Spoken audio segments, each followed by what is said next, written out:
Good morning, good afternoon, good evening. This is your guy C-Grimey, and we are back with the People's Podcast, live from Chattanooga, Tennessee, downtown once again. You already know it is me, it is I, your guy, coming through with the news you can use and bringing you the people moving and shaking in the city, in and around the area of Hamilton County, trying to make things happen and better the community and invest in their people. Cheer. It's a beautiful day to fight racism. It's a beautiful day to fight fascism. It's a beautiful day to love black people, and that's exactly what we'll do. Cheer. And once again, as promised, as usual, I have special guests with me. And today I have Mrs. Jill Black, and she is running for school board District 11. District 11, it's a brand new district. We went through the redistricting process after the 2020 census. So the county commission decided to add 2 new districts for Hamilton County. So our school board and our county commission seats are going to continue to mirror each other. So due to all of the growth on the south side of Chattanooga, they've drawn a brand new district for District 11. We went from 9 districts to 11 districts. And District 11 is now the most racially and economically diverse district in all of Hamilton County. Wow. Mm-hmm. Wow. So how is that possible? Well, if you, I can tell you the communities that are in District 11 and you'll see. So if you are a spatial person, it's the western border of Hamilton County and Lookout Valley, all the way across the Georgia state line over to Missionary Ridge, from the Georgia state line up to Main Street. So you have Lookout Valley, Lookout Mountain, St. Elmo, Alton Park, East Lake, East Side, Clifton Hills, part of Missionary Ridge, going up to Main Street. You've got Cowart Place, Jefferson Heights, and the South Broad neighborhoods. So it is very economically diverse and very racially diverse. I'm going to have to go back and listen, but I think you broke that down to me better than some of the other District 11 candidates. And maybe okay. maybe it's because you're the school board background and you got the. Do you have any educational background? No, I'm a social worker. Okay. By trade, I have a licensed Master of Social Work. Yeah. Cool. So speaking of which, you said some things that I want to go back and ask you about in that introduction. Mm-hmm. But introduce yourself to the people and give some connection to Chattanooga and Hamilton County. Okay. My name is Jill Black. I am a social worker by trade. I am a wife and a mom of 2 kids in Hamilton County schools. My kids are at Battle Academy, which is in the new District 11. I moved to Hamilton County, Chattanooga area almost 17 years ago now to take a job with an organization called Stand for Children. I was organizing in the community and working to organize parents around public school education issues. We were trying to affect county commission and school board elections to advocate for pro-education candidates in order to create change way back in the day. That's what brought me here. And I've always been passionate about public education. History of me, my mom raised me as a single mother and sacrificed a lot because she felt she had to. I grew up in North Alabama in the private school system. And as I got older and started thinking about my career, my sense of justice, I really felt like no one should feel like that they have to sacrifice their own retirement, their own financial stability in order to pay for a private school that they can't really afford. Public education should be excellent, and every parent should be confident in the schools that they're zoned for and be excited to send their kids to the public schools that we're providing. And I believe that public education can be a cornerstone of economic mobility and justice, but we're not there yet. So what made you say, okay, I need to run for District 11 school board seat? Well, I took a step back from the workforce last July. I had some family medical issues come up, and we were at a point where I could take a step back and be there for my family. But as a social worker, I've always, justice is kind of a core value of mine, and I started looking at how can I use my time to be of service to my community. And I've always understood the importance of building political power and building political power for disenfranchised communities among advocates who are really who have justice at the core of what they're doing.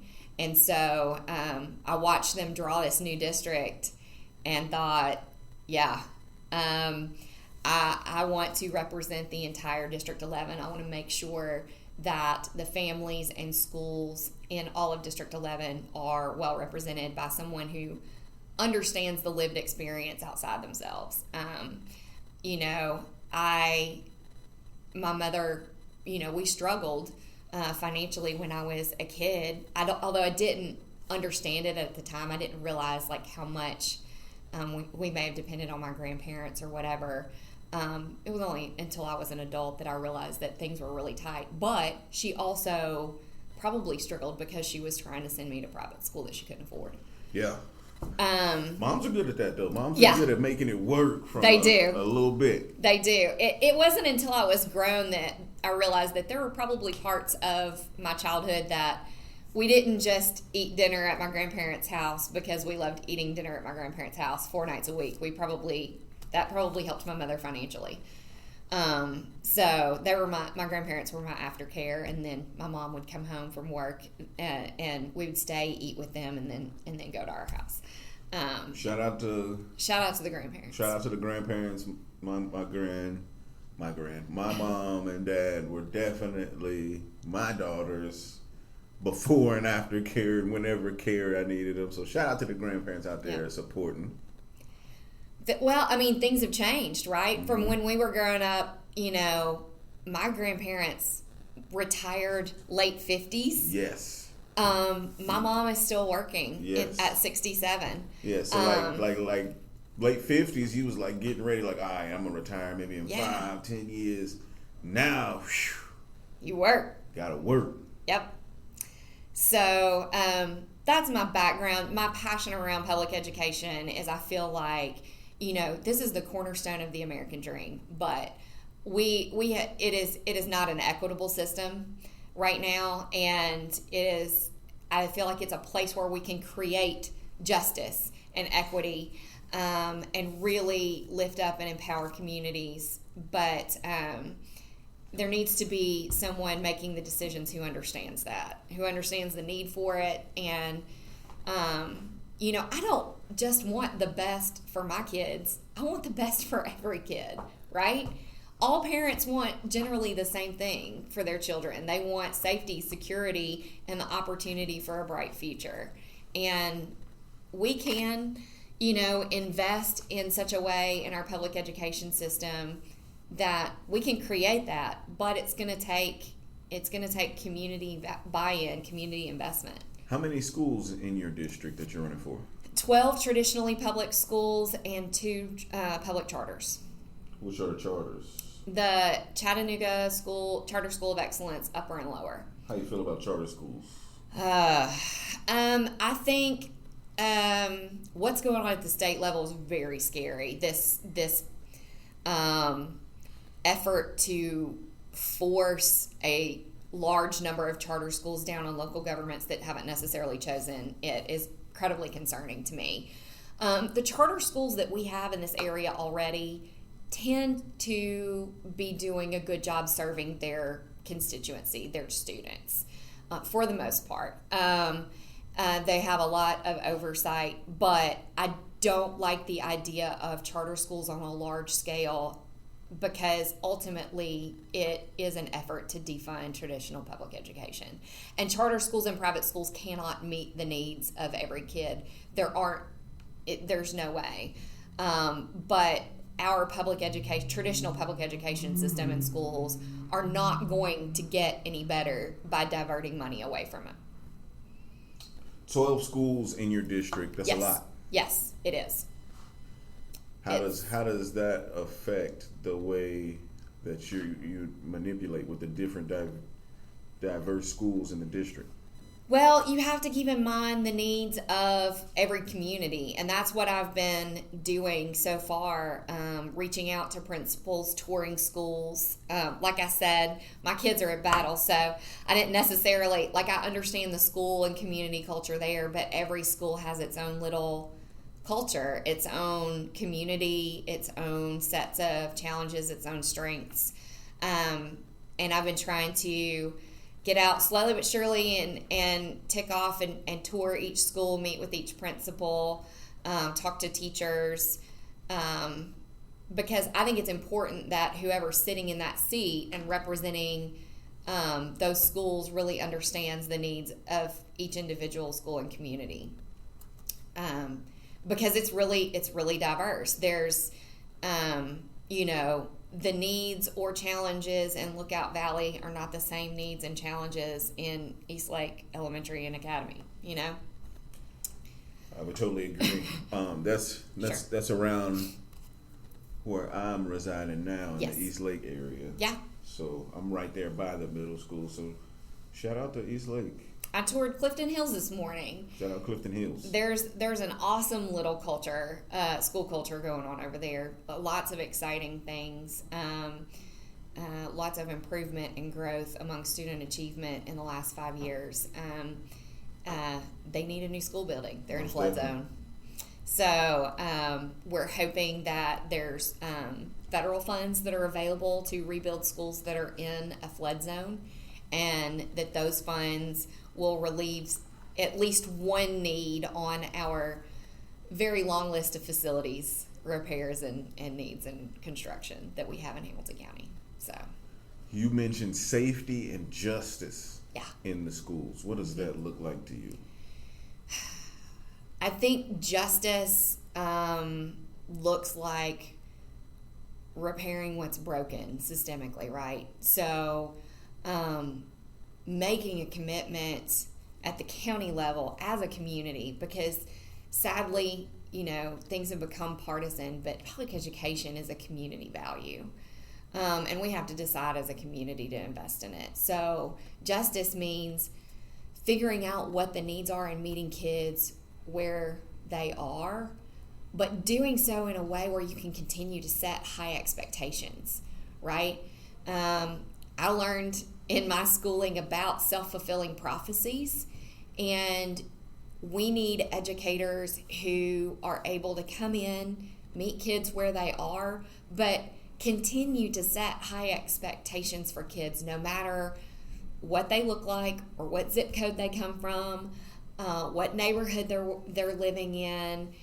Every kid can learn. Every kid can meet your expectations. They just need the tools to do it.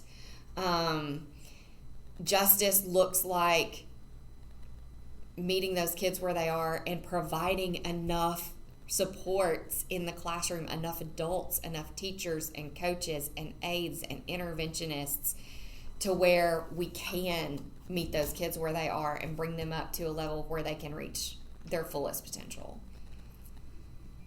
Schools, teachers are underpaid. They're abused.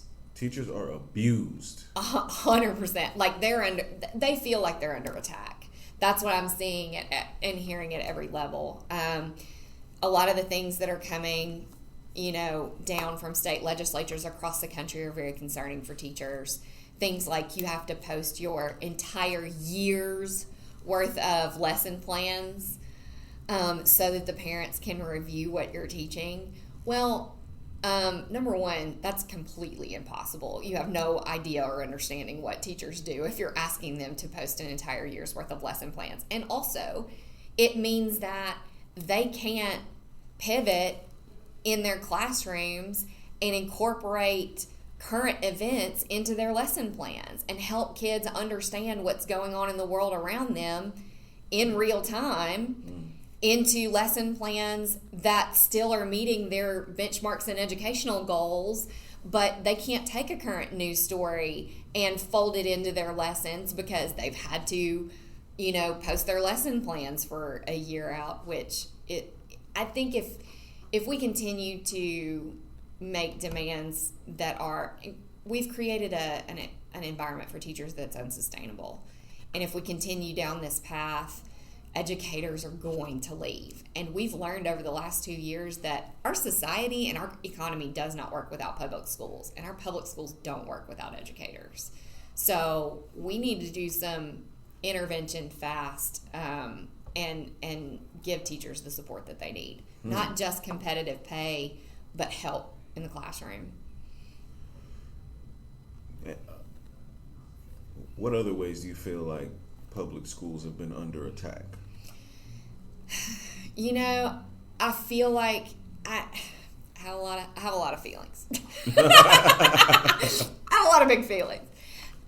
I am very sad because what I'm seeing is that public education and schools are being used as a political football for a specific gain, for a couple of election cycles, to achieve certain goals, to turn out a certain base, but the destruction that's going to be left behind is going to take years to clean up if we don't pay attention. You got any examples specifically of that? Like the attacks around books. Books and inclusive literature is so important. I'm incredibly passionate about not just for kids who are in marginalized communities, kids of color, LGBTQ kids who need to see themselves in books, but for kids like mine to be able to read stories about the lives outside of what they understand, to develop empathy. It's important for everybody, not just the kids who are represented in that literature, but the kids who that literature represents a lived experience that they don't have, in order to develop empathy and understanding. And to target authors of color, people who write about characters of color, people who write about LGBTQ characters, all of this outrage around books when literally our schools are falling in. We don't have enough teachers. Our teachers are underpaid. Our kids don't have, each school doesn't have like all of the related arts that they need. They're sharing related arts teachers. The art teacher might only be in one building 2 or 3 days a week. There's so many other important issues. The social emotional learning that needs to go on, as far as like these kids have dealt with 2 years of upheaval and loss and instability. Is school going to be open? Is it not going to be open? Are my friends going to be there this time? Is my teacher going to get sick? I mean, tons of COVID brought to the surface a lot of issues, and we have a lot of serious things that we need to address in our school systems. And the outrage around curriculum, critical race theory, which, I'm sorry, I learned about that in my master's program. I was taking graduate level courses. It was originally established as, a theory for law students. It's not being taught in K through 12 education. Now, real true history is being taught in K through 12 education, and we have to preserve that. I think a lot of the upset around our society is because a certain segment of the population was lied to about our history. We were not taught the truth growing up. Wow. and you're seeing the reaction of now their kids are learning, about genocide, about the foundation of this country, about, what happened after the blowback from Reconstruction, the Jim Crow era, the Black Codes. Our kids are learning about these things, and we weren't taught it. Does that speak to a culture of white supremacy in Hamilton County?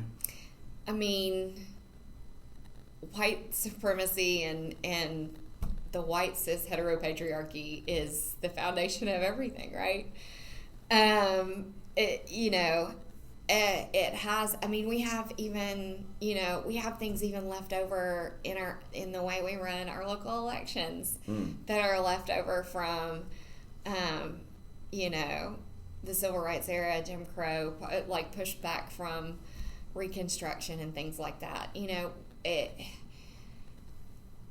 I told my son, I said, look, when you're in history class and you're learning about all the bad stuff, when you're learning about the history of this nation, the genocide, the practice of enslaving Africans, I was like, don't think that our family came here in the 1900s through Ellis Island. Our family has been here for 300 years. I'm not a genealogy person. I don't know. I haven't done the research of my family history. I know that the immediate generations were very poor farmers for the most part. But I told him, I said, our family's been being here. Like, this is our story. And if you want a better story, I want a better story, it's up to us to write it moving forward. Like, that's our job. I said, because we don't have the opportunity to have a better story from our past, but we can write a better story now, starting now. Wow. Well, that was prolific, and I hope people were listening to that. There's, if you ain't heard nothing else, listen to that. I think it's a good time to take a quick break, run some of these commercials. If you're looking for ad space, holla at me, DM me. You know where to find me. The People's Podcast with your guy, C-Grimey. Chattanooga, get ready for the second annual Music, Fashion, and Arts Festival, happening on April 23rd, 2022. The MFA Foundation brings to you the Chattanooga Project.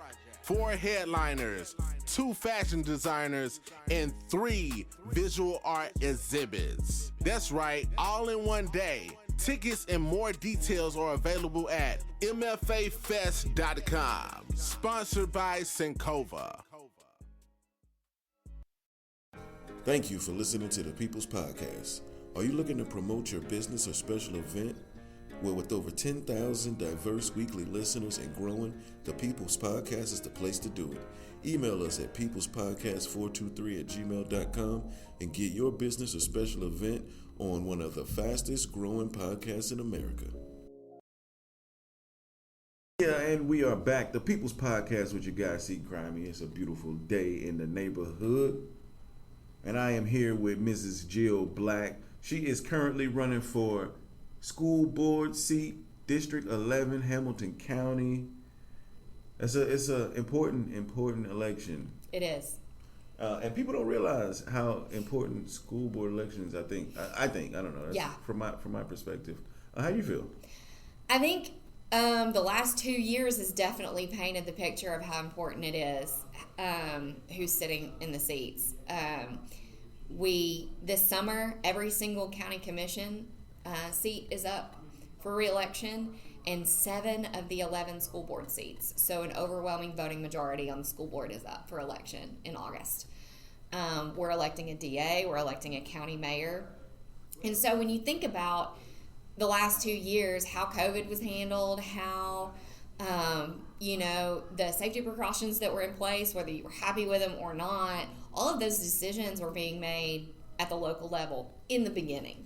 Our city mayor, our county mayor, and our superintendent came together with a plan to try and protect the community as much as possible, which I appreciated. But those decisions are made at the local level, and it matters who's sitting in those seats. The county commission is who sets property taxes for the entire Hamilton County, and whether you are a property owner or you rent, you pay property taxes. There's not a landlord in this town that just pays their own property taxes without passing the cost off to you in rent. So exactly.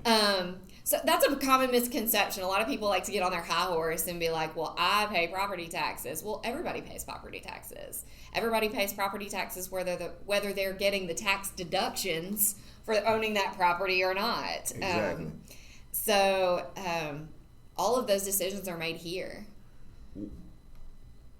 With school board being very politicized now, Right. Do you get into that, or do you just say, I want to work for the best interests of the schools in my district? What's your stance on that? I'm not excited about the school board races being partisan now, because I truly believe that public education is a community value, not a partisan issue. I want to serve the kids and families of District 11 and do what's best for them. But there are some things you can't stay quiet about, right? My background is in social work. I'm an activist at heart. I always have been. And so when you see certain communities, even communities of kids and people who are protected under Title IX under attack, I can't stay quiet. So, inclusive literature is important. Even though I feel like the book and curriculum issue was used as a distraction, they're still talking about important things, and inclusive literature is incredibly important for all of our kids. Intellectual freedom is incredibly important for all of our kids. It's upon us as parents to monitor what our kids read and, act as parents and try and instill the values that we want our children to hold. Of course, that's our responsibility in every facet as a parent. But that doesn't mean that I should get to decide for you. No one group or parent should be deciding what's available for all kids. I'm not familiar with your opposition. Who's running against you? So I'm running as the Democrat. I'm on an uncontested ticket in the primary, so I'm going to be on the ballot in August. All of the primaries are uncontested for the school board in District 11. So there's an independent running. His name is Steve McKinney. And there is a Republican running, and her name is Virginia Ann Manson. How you feel about your opposition? I've met both of them very briefly. I feel like I feel like they both have good intentions. I'm not certain that there is a level of understanding of the needs of the community there. Well, guys, don't be ducking like some people have. Come holler at me, sit down, and let's talk about it. Yeah. You mentioned I'll do that one more time. You mentioned critical race theory and parents and people bringing that up, legislators, etc. And you mentioned that being a distraction from other things that's going down. What have you seen monitoring the school board meetings and such of late in the meetings? Has that atmosphere changed? Is there any other topics that are hot right now at the school board meetings? Yeah, I attended the school board meeting last night, and there were a lot of parents there talking about bullying. Which is a problem. I'm out in the community knocking doors, and everyone's talking about bullying. Everybody wants our kids to be safe at school. It's a very complex problem.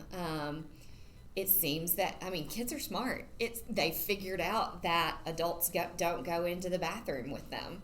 And so that's where a lot of targeting of kids by bullies happens, because you have to use the bathroom at some point during the day, mm-hmm. right?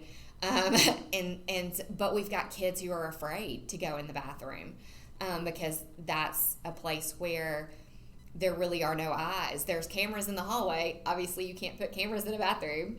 You can't have adults in the bathroom with the children. And so it's an incredibly complex issue on how how we can address it in a way that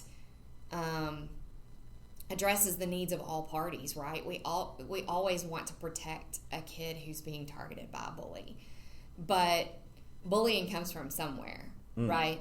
And so we also have to figure out how we can meet the needs of the kids who are targeting other kids for whatever reason. Our public education system is open to all kids. We have a responsibility to educate all kids, but we also have a responsibility to keep everyone safe. It's an incredibly complex issue. I think there are some groups locally who are using the very real problem of bullying to criticize the practices of restorative justice and restorative practices in schools. For those who don't know what restorative practices are, it is an approach to building a community within a school and building relationships between children, trust between kids and their teachers, and teaching kids starting very early that our behavior and our choices don't just affect us, they affect the people around us. And building a sense of community and responsibility to and with each other. And I, as a social worker, that's really encouraging to me. I'm a systems person, and I see a lot of the issues that we're facing in society as adults, being unable to communicate with each other, fighting with each other, being very divided, as a real issue that's affecting our society in very real ways. And these restorative practices can address this from an early age. If people have a sense that we are living in community with one another from a very young age, it can really revolutionize the way that we deal with each other. And to see those things come under attack is very discouraging, because I think it can be a really positive thing. You said some groups. Which groups? Oh, there were a lot of representatives from a local moms group that is the same. It's the same group that brought up the issues with the books. Okay. Moms for Liberty. Okay, yeah. Moms for Liberty. Yeah, y'all gotta chill, Moms for Liberty. I don't know that they're going to be listening to your podcast. Who knows? The haters be listening, man. Who knows? The ops be listening. But Moms for Justice, you are also welcome to come sit down with the guy, and we can talk face to face. So interesting because from the right age of 4, 5, or 6 all the way until 18 or 19, we have these students. Right. And we're molding them for the future. And I know it sounds so cliche, but the children are the future. They are. They are. What are some your thoughts on how Hamilton County schools can innovate to accelerate our students to the future, the way that the world is moving in tech, and how do we simply graduate more students and get more students on reading level? I know that was like 3 questions in one. My bad. No, I think we have a really excellent strategic plan. I think we are headed in the right direction. I think we are growing in the right direction. Focusing on growth mindset. As a social worker, again, it's the foundation of everything. It really does. Social work is one of those careers that becomes part of your identity and part of who you are, because we prescribe to a code of ethics. So that's why I talk about being a social worker a lot, because my code of ethics, my faith, my just sense of values that I grew up with, they are all kind of intertwined. It makes sense why I'm a social worker, but being a social worker, I understand that these are not just little test scores that walk through our doors, right? They're whole little people. And they bring with them, we have a phrase in my field called the emotional backpack. And their emotional backpack can be full of whatever, whether it was just a fight with a sibling that morning, or the electricity being cut off at home, or knowing that when they leave the school building on Friday afternoon, they may not have another full meal until Monday morning. Anything can be in that abuse. Anything can be in that emotional backpack, right? And so schools can't do everything, but we do have to be more intentional about treating our students like little people and meeting them where they are. For me, I think that means making an investment in counselors, in social emotional learning. We've got a lot of learning loss and just general trauma that we're having to deal with from the last 2 years. But also, I think we're headed in the right directions, but we've got to make some investments. We've got to put more people in the classroom. We've got to retain our talented educators. We have to attract new talented educators because a lot of our educators are close to retirement age, and we are not seeing enough graduates from the traditional education schools of education to replace the people who are looking to retire. I know that there's the Aspire program, who, if you have any degree in anything, you can work with them and get a teacher certification, go to school, take some classes, and get a teacher certification. And it's an inventive way to maybe someone who's passionate to change their career in the middle of their career without having to go all the way back through school. I know that thought is daunting. Yes. And it's an opportunity for people who are passionate to teach the youth to get into education. Absolutely.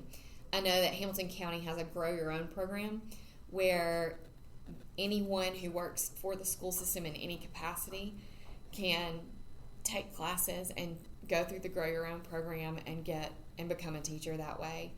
At Clifton Hills, I was just speaking with, they have a couple of people on staff in administration who are going through the teacher certification program, taking classes to become a teacher.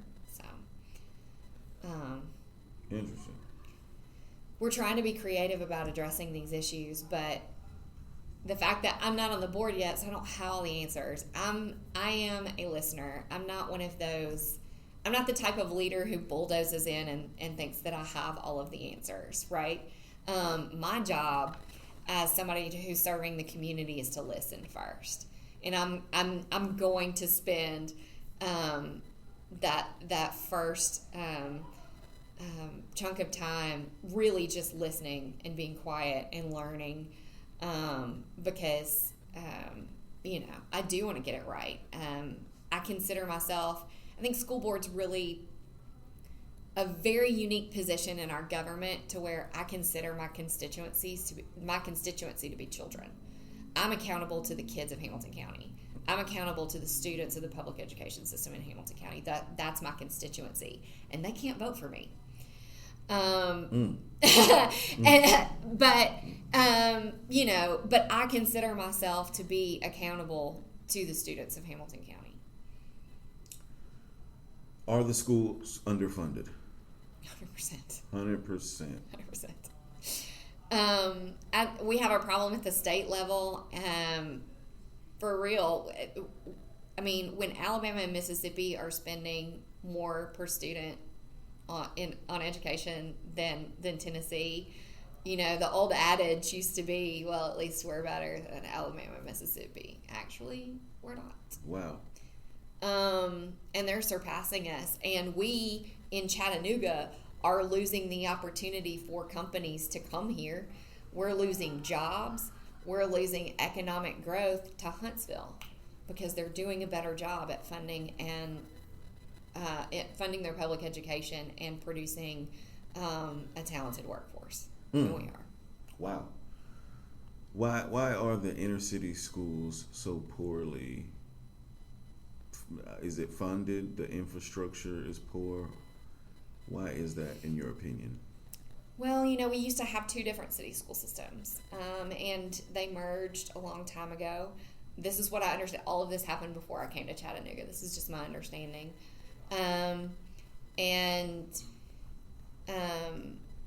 I think the schools came with some need for the infrastructure for sure, and our county and our school board and it's not for lack of trying, but the school board gets the money from the county commission. The county commission sets how much money they're going to give the school board to run the schools, right? And then the school board decides what they're going to spend on what. And we've been playing kick the can for about the last 20 to 30 years on facility maintenance and upkeep and even new construction. And it's become a problem. We have a huge list of schools that are not meeting the community needs. And so we're at a point where we've got to address it. The superintendent's talking about it. County commissioners who are running are talking about it. We've got to, as a community, make the investment. We cannot just continue to spend $3 or $4 million on facility maintenance per year. That's what the budget spend for years is $3 or $4 million. And what can you do with $3 or $4 million when you're serving 45,000 students? It's stretching it thin. Yes. Election is in August? August 4th on a Thursday. Do you know when early voting starts? Early voting for the August election starts in July. Don't have the exact dates. Everything's on elect.hamilton.tn. That's our hamiltontn.gov. Yes. That's our election commission website. There is a primary in May. The school board race that I'm in is uncontested, but my district has a contested Democratic ballot for county commissioner. And so it's important for everyone to turn out and vote in the May primary on who you think would be the best county commissioner representative for the Democrats. And then there will be a Republican and a Democrat on the ballot for county commission in District 11, and a Republican, Democrat, and independent for school board. Why do the people need to vote for Mrs. Jill Black for school board District 11? Well, I am invested in the success of every single student in Hamilton County. I don't just want the best for my kids, I want the best for every single kid. I'm invested in the success of Hamilton County schools because my kids go to Hamilton County schools. I don't want it to just be a successful place for my kids. I want every kid to have the best opportunity, to have what they need to reach their fullest potential. I truly believe in public education as a value, and I believe that it can be a tool for justice and economic mobility and opportunity, but we have to be intentional to create that community, that learning community. How can the people reach you? How can they support? Excellent question. Thank you so much for asking. Yeah. JillBlackForSchoolBoard.com. There's a link to my donations there. There is a link to sign up for my email list. I'm going to be amassing volunteers, going out door knocking this summer, getting out in the community. I'm going to need all the help I can get, writing postcards, spreading the word. And so if you want to connect to my campaign, you can go to JillBlackForSchoolBoard.com. I'm also on Instagram and Facebook and Twitter. Jill Black D11.